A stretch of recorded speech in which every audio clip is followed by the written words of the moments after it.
할렐루야. 성경 말씀은 사무엘하 24장 24절 25절이 되겠습니다. 봉독해 드리겠습니다. 왕이 아리우나에게 이르되 그렇지 아니하다. 내가 값을 주고 내게서 살이라. 값 없이는 내 하나님 여호와께 번제를 드리지 아니하리라 하고 다윗이 은 50세겔로 타작마당과 소를 사고 그곳에서 여호와를 위하여 제단을 쌓고 번제와 화목제를 드렸더니 이에 여호와께서 그 땅을 위한 기도를 들으심에 이스라엘에게 내리는 재앙이 그쳤더라. 이 말씀을 가지고 계속해서 그 전염병에서의 자유 이런 제목으로 함께 말씀을 나누겠습니다. 성경에 전염병이 기록되어 있는 말씀을 찾아서 지금 매주 말씀을 나누고 있습니다. 본문은 다윗 왕이 전염병을 경험한 내용입니다. 지난 1월부터 시작된 그 코로나19가 아직도 끝나지 않았고 지금도 전 세계가 그 코로나 전염병에 휘청거리고 있습니다.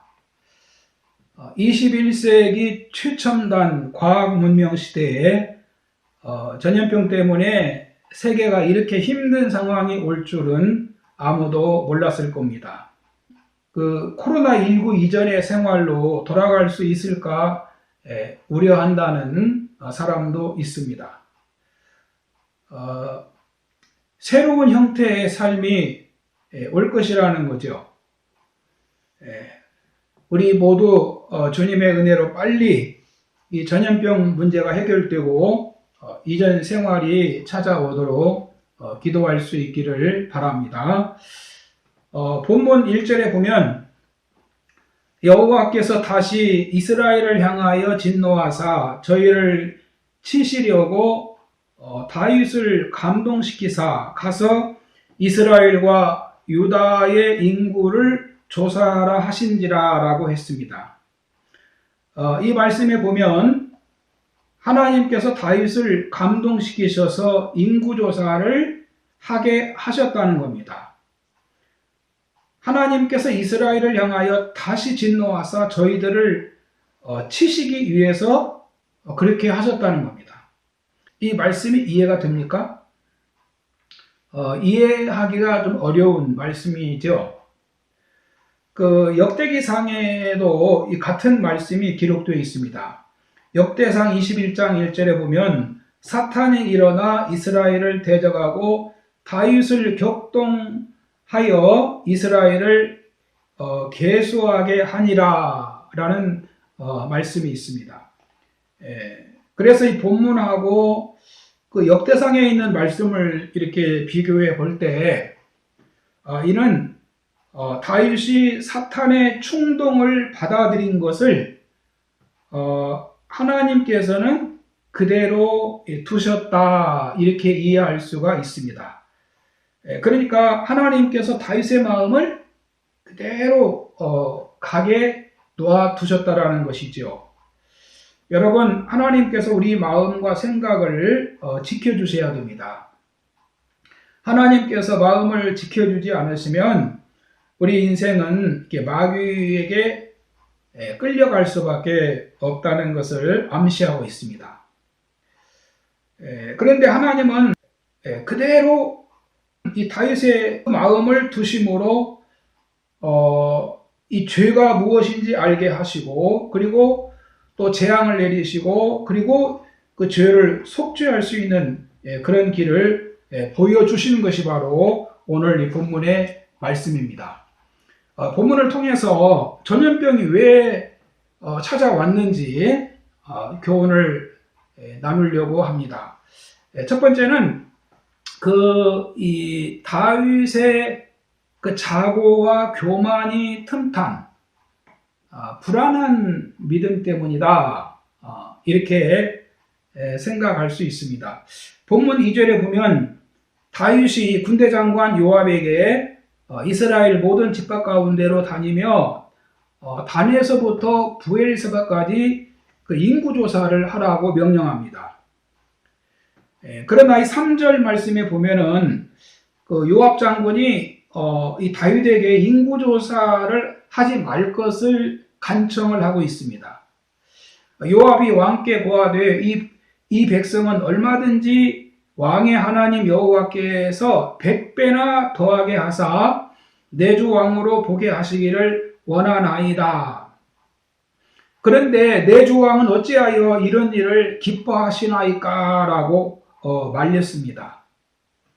하지만 이 다윗 왕은 요압과 군대 사령관을 재촉을 합니다. 그래서 여기 4절에 보면 그들은 그 단에서부터 부엘세바까지 다니면서 9개월 20일 동안 인구조사를 해서 왕에게 보고를 합니다.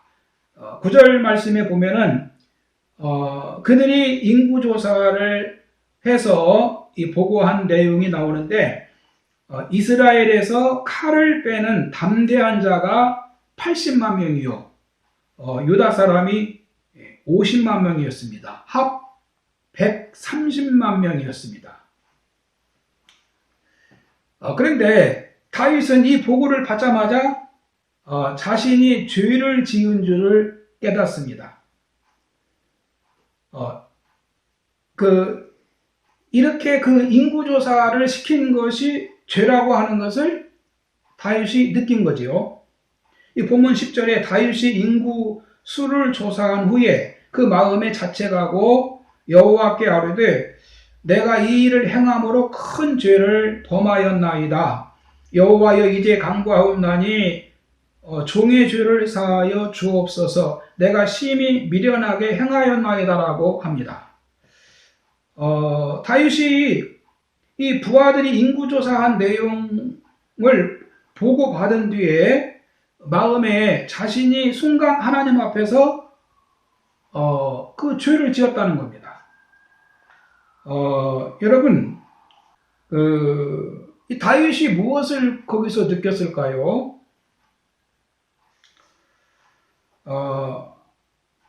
그 하나님께서는 우리 성도님들이 그 세상의 힘을 의지하는 것을 원치 않으십니다.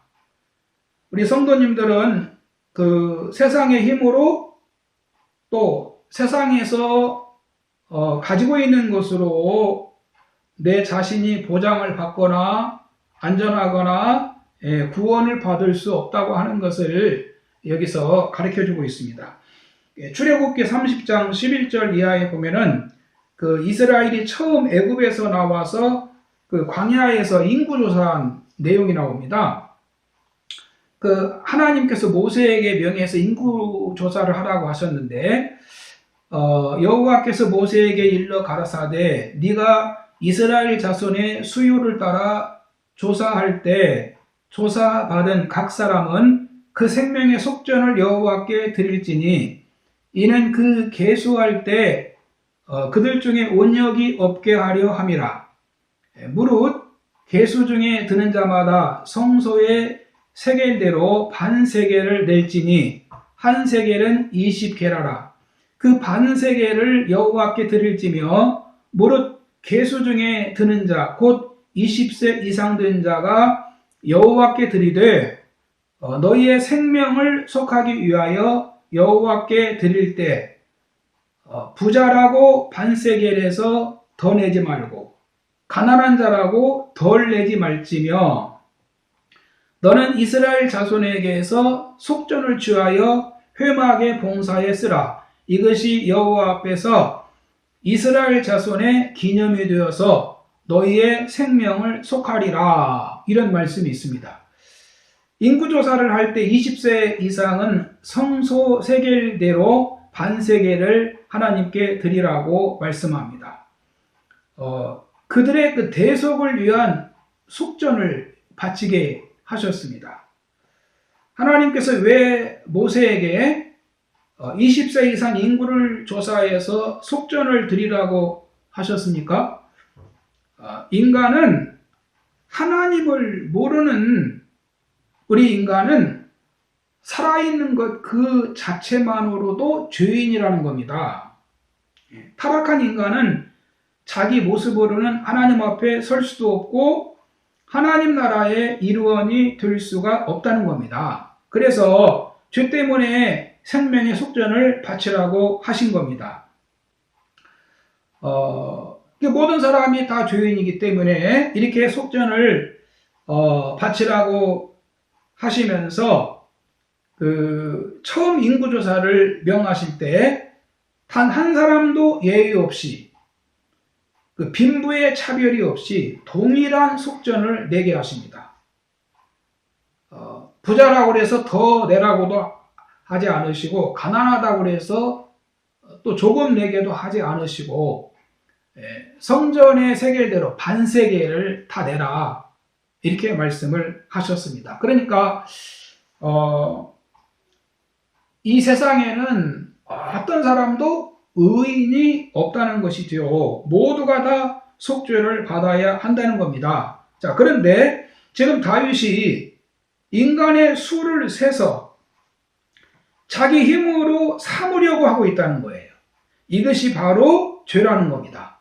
그러니까 다윗과 이스라엘이 나라가 강대해지자 그들이 자신들의 힘을 과시하고 싶었던 겁니다. 하나님 앞에서는 다 죄인인데 하나님의 능력으로 살아야 할 자들인데 그것을 순간 착각하고 인구수를 세가지고 그 수가 많은 것을 통해서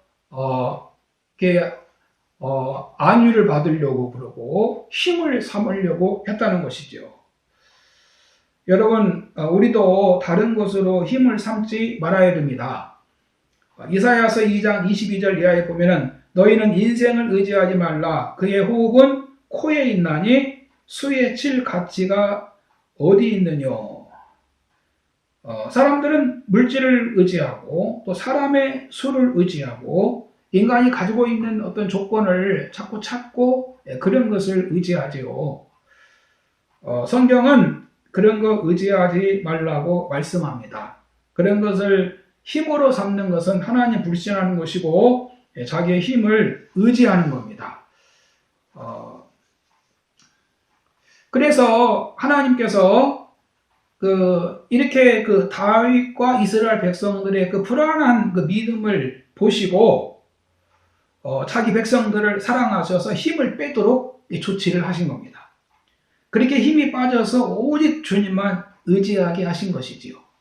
고린도후서 1장 8절 이하에 보면 형제들아 우리가 아시아에서 당한 환난을 너희가 모르기를 원하지 아니하노니 힘에 겹도록 심한 고난을 당하여 살 소망까지 끊어지고 우리는 우리 자신이 사형 선고를 받은 줄 알았으니 이는 우리로 자기를 의지하지 말고 오직 죽은 자를 다시 살리시는 하나님만 의지하게 하심이라.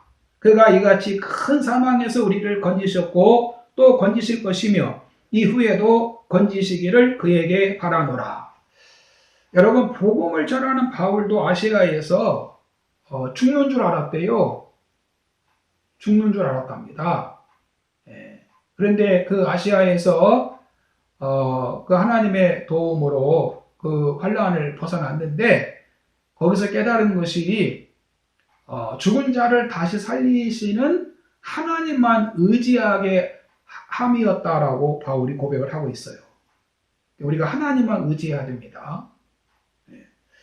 두 번째는 이스라엘 백성들의 죄입니다. 전염병이 돌아와서 3일 만에 7만 명이 죽었습니다. 우리가 생각할 때 죄는 다윗이 지었는데 왜 가만히 있는 백성들, 애꿎은 이 백성들 7만 명이 목숨을 잃어야 했을까?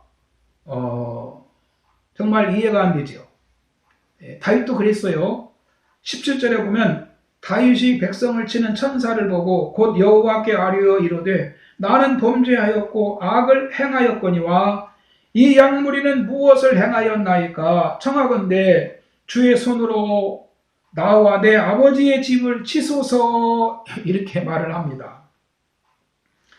하지만 학자들은 그 이스라엘의 전염병이 내린 것은 다윗의 죄만이 아니고 그동안 이스라엘 백성들도 지금 하나님 앞에 죄를 가지고 있다는 겁니다. 먼저는 압살롬의 반역 사건입니다. 압살롬이 이스라엘 왕이 되고자 하는 것은 하나님께 대한 불신앙적인 태도였습니다. 처음에 이스라엘의 왕이 어떻게 생깁니까?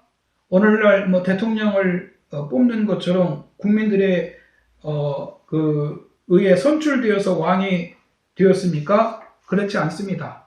하나님의 선지자에 의해서 기름 부음을 받아서 왕이 됩니다. 사울 왕도 그랬고 다윗도 그랬습니다. 그런데 이 기름 부음을 받았다는 것이 뭐냐면은 하나님께서 세워 주셨다라는 겁니다. 그렇습니다. 왕은 자기 스스로 되는 것이 아닙니다. 하나님께서 세워 주심으로 되는 겁니다. 다시 말해서 자신의 능력이 뛰어나다고 해서 왕이 되는 것이 아니라 하나님께서 택하셔야만 왕이 되는 겁니다. 그런데 압살롬은 스스로 왕이 되려고 외쳤다는 것이지요. 그 사무엘하 10장에 보면 그 압살롬이 이 정탐을 이스라엘 모든 지파 가운데 두루 보내서 이르기를 너희는 나팔 소리를 듣거든 곧 부르기를 압살롬이 헤브론에서 왕이 되었다 하라 하니라. 그러니까 이 압살롬의 행위는 하나님의 주권을 거부하는 것이고 하나님의 다스림을 믿지 않은 겁니다. 그리고 군사를 일으켜서 하나님이 세우신 이 다윗 왕을 제거하려고 한 겁니다. 여러분, 하나님은 다윗을 통해서 나의 뜻을 이루겠다고 말씀하셨어요. 내가 다윗을 만나니 내 마음에 합한 자라. 내가 다윗을 통해서 내 뜻을 이루리라. 그래서 사울 왕이 그렇게 다윗을 죽이려고 해도 다윗을 잡지를 못했습니다. 그런데 그것도 아들이 아버지를 죽이겠다고 나선 겁니다. 이 압살롬이 쿠데타를 일으켜서 그 아버지를 죽이겠다고 그 군사 행동을 할 때 이때 유다 지파 말고는 거의 모든 지파가 압살롬을 따랐다는 겁니다. 이것이 하나님 앞에서 이스라엘 백성이 지은 죄입니다. 그리고 또 하나가 있는데 그 세바의 난이 있습니다. 세바. 압살롬의 그 반란이 진압이 되자 온 이스라엘 지파들이 이제 다윗의 환궁을 환영합니다. 다윗이 환궁하는 일에 유다 지파가 선도적인 역할을 합니다. 그래서 유다 지파가 요단강까지 마중 나와서 다윗 왕을 호위하면서 길갈에 이릅니다. 그 사무엘하 20장에 보면은 그 와중에 이 세바가 다윗에 대해 반기를 들고 나오면서 그로 인해서 혼란이 있게 됩니다. 소위 세바의 난이 생깁니다. 이 세바는 나팔을 불어서 이 다윗에게 다시 반란을 선포한 것이죠. 그래서 이 세바의 난이 일어났는데 세바의 난은 쉽게 제압이 됩니다. 그런데 이때 그 말을 들은 이스라엘 지파 많은 사람들은 길갈에서 다윗을 따라 예루살렘으로 가는 것을 포기하고 돌이켜 세바를 따라 에브라임 산지로 올라갔다는 겁니다. 오직 유다 지파 사람들만 다윗을 쫓아서 예루살렘으로 갔습니다. 그러니까 다윗은 하나님이 언약적 목적을 가지고 세우신 왕입니다. 그런데 인간들은 이렇게 감정과 어떤 욕망을 따라서 움직였다는 겁니다. 이런 것이 하나님의 뜻을 모르는 것이죠. 하나님께서 다윗을 통해서 가지고 계신 그 계획을 모르는 거예요. 마치 그 헤롯 왕이 유대인의 왕이 낫다고 그러니까 군사들을 풀어가지고 그 아이들을 죽이지 않습니까? 바로 그런 어떤 유의 모습이라고 볼 수 있습니다. 하지만 하나님께서는 다윗이 압살롬의 난과 세바의 난을 지나가게 하셨습니다. 그리고 이 다윗의 정권은 회복이 됩니다. 다윗이 범죄하여 하나님께 징계 받는 가운데서도 그와 그 맺은 언약을 이루시기 위해서 그를 회복시켜 주셨습니다. 여러분, 하나님의 백성은 하나님이 함께 하시기 때문에 어떤 어려움이 있어도 결코 패망하지 않습니다. 그래서 이렇게 그 다윗의 이 불안한 믿음, 그리고 이스라엘 백성들의 죄, 그 무지 등으로 인해서 이스라엘의 전염병이 돌게 됩니다. 세 번째는 제사를 통해서 전염병이 끝났습니다. 10절에 보면 다윗이 죄를 깨닫고 여호와께 큰 죄를 범한 것을 고백할 때 갓 선지자를 통해서 세 가지 재앙 중에 하나를 택하라고 합니다. 11절부터 13절에 보면은 7년 기근, 두 번째는 3개월 동안 대적에게 쫓기는 것, 세 번째는 3일 동안 전염병을 겪는 것입니다. 그러니까 이 셋 중에 하나를 택해라. 그럴 때 다윗은 여호와는 자비하시니 여호와의 손에 빠지기를 원하나이다라고 하면서 3일 전염병을 택합니다.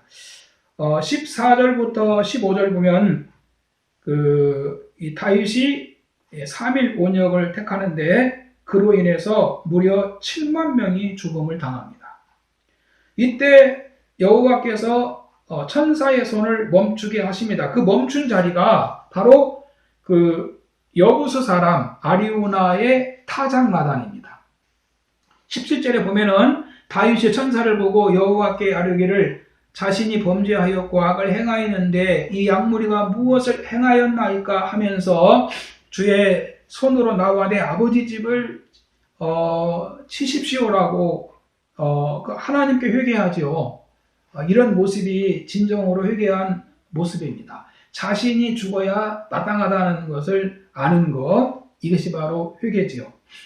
다윗이 이렇게 진정으로 자신의 죄를 깨닫고 회개할 때 하나님께서 갓 선지자를 통해서 말씀하십니다. 그 말씀이 뭐냐면 여기 본문 18절부터 25절에 보면 그 갓 선지자가 다윗에게 여부스 사람 아리오나의 타작마당에 여호와를 위하여 제단을 쌓으라고 합니다.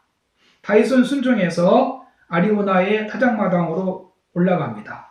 그리고 다윗은 그 아리오나에게 값을 다 지불하고 그 타작마당과 소를 사서 번제와 화목제를 드립니다.